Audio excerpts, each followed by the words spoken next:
sommes donc sur l'établissement ostréicole pour le tri et le détrocage.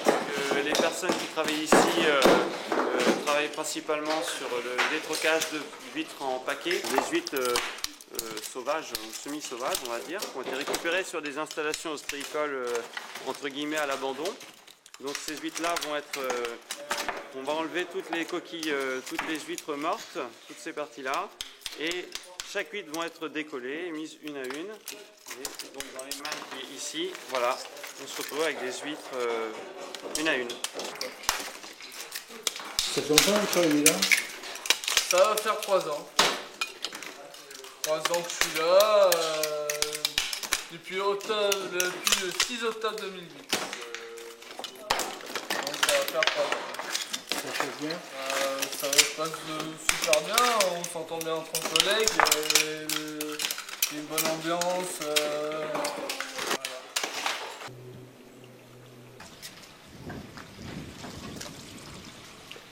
Sur la table qui est de ce côté-là, c'est tout ce qui est création qu'on fait, qui est vendu derrière dans la boutique.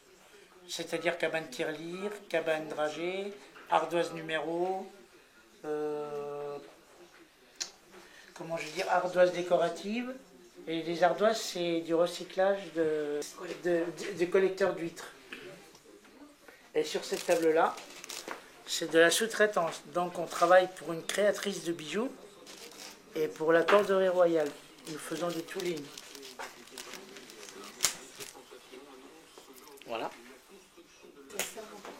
Ça sert de porte-clés. Cet atelier fonctionne depuis quand? Alors l'atelier fonctionne effectivement depuis à la Gravadurée depuis 4 ans. Voilà, nous sommes au milieu des ostréiculteurs. Et on vit au rythme des pêches qui arrivent, qui partent. Ça nous fait un rythme de vie, le chant des mouettes.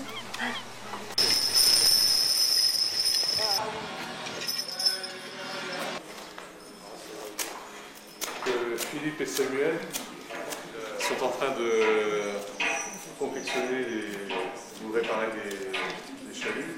Le projet que l'on avait présenté, c'était l'atelier des gens de mer.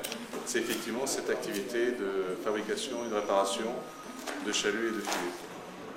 Là, on a le dessus et là le dessous. Ça, c'est un filet, ça. Voilà. Bon, nous, on avait ça comme plan et voilà ce que ça fait au final. Et actuellement, on travaille en collaboration avec la partie ESAT de Claremer, puisque tout ce qui est démonté par l'atelier de l'ESAT, pour revenir ici, pour être remonté ou fabriqué en neuf.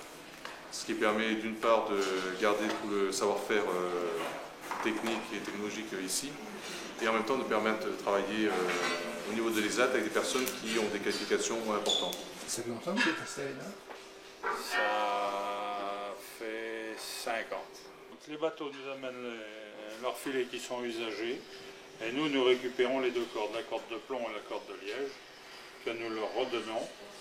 Et puis souvent de fois ça s'en va à l'ERA à côté et ils remettent une nappe neuve et ils s'en servent. Enfin, les cordes durent plusieurs années, le filet quelques mois. Donc il y a des bonnes relations, ils ont confiance. Ouais, ben, pour le moment il n'y a jamais personne qui est venu nous engueuler parce qu'on avait mal travaillé.